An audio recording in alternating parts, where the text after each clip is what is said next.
মোস্তফা সরোয়ার ফারুকী বলতেছিলাম। হ্যালো, কে বলতেছেন? হ্যালো ফারুকী, নুসরাত ইমরোজ তিশার স্বামী। তুমি আগে কি করতা আর এখন কি করতে চাচ্ছ ভাই? আগে তো আমি ফিল্ম মেকিং করতাম, মুভি টুবি বানাইতাম, ছবি বানাইতাম, এগুলা দেশের মানুষ দেখতো, ওইখান থেকে টাকা পাইতাম, ওইটা দিয়ে সংসার চালাইতাম। এখন উপদেষ্টা হচ্ছি আর কি, হইছি আর কি। আপনি যে উপদেষ্টা হইছেন তাতে দেশের মানুষ খুশি নাকি বেজার একটু বলবেন প্লিজ? অনেক খুশি, দেশের মানুষ অনেক খুশি।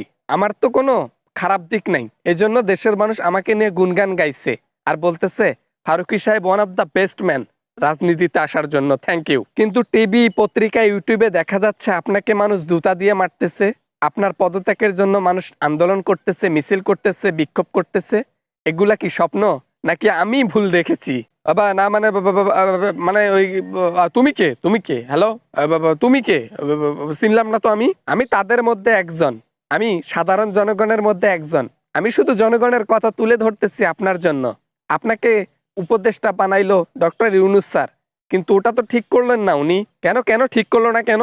ওনার যা ইচ্ছা তাই করবে, জনগণ এখানে বাধা দেওয়ার কে? জনগণ বিক্ষোভ মিছিল করার কে? আর আমি কি খারাপ মানুষ নাকি যে আমার বিরুদ্ধে বিক্ষোভ মিছিল, সমাবেশ করবে, অমুক করবে, তমুক করবে? রাজনীতিতে আসার জন্য প্রথমত মানুষের ভালোবাসা দরকার। যেখানে আপনাকে মানুষ উপদেষ্টা হিসেবে ভালোবাসতেছে না, যেখানে আপনাকে উপদেষ্টা হিসেবে চাচ্ছে না মানুষ, সেখানে জোর জাবস্তি করে উপদেষ্টা হইলে কি দেশের মানুষ মানবে নাকি? তার কি হয়েছে? তাতে কি হয়েছে? আমি ভালো মানুষ, আমি দেশের জন্য অনেক কিছু করব। জনগণ সেটা বোঝে না। হ্যাঁ, আমি কি খারাপ কাজ করেছি কখনো? আমার কোনো খারাপ কোনো মাইন্ডের কোনো ইয়ে দেখছে জনগণ? না, যদি আওয়ামী লীগকে সরিয়ে, যদি স্বৈরাচারকে সরাইয়া যদি দেশ চালাইতে হয়, তাহলে উল্টো আবার আওয়ামী লীগের লোকদেরই যদি পদবি দেওয়া হয়, তাহলে আর আওয়ামী লীগের এই স্বৈরাচার বলে তাদেরকে বের করে দেওয়া হলো কই? কি বলতে চাচ্ছ তুমি? বুঝলাম না আমি।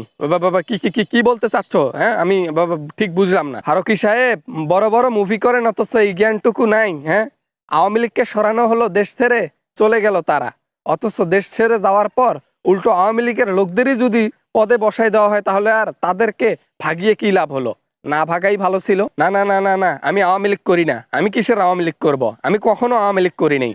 এগুলা এই জনগণরা সবকিছু উল্টাপাল্টা কথা বলতেছে। আমি কখনো আওয়ামী লীগ করি নাই। অনেকে অনেক কথা বলতেছে, যাদের কথা বিশ্বাস না করার মতো নয়। পিনাকি ভট্টাচার্য ওদিকে বলতেছে মুজিব ভক্তকে কেন পদবি দেওয়া হলো, উপদেশটা ওকে চাই না।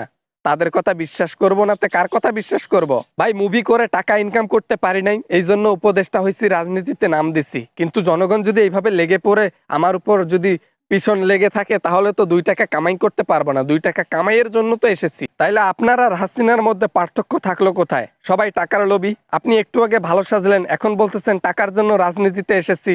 উল্টাপাল্টা কথা বাদ দেন, পদত্যাগ করেন, জনগণকে সুস্থ থাকতে দেন বাংলাদেশে। বাই।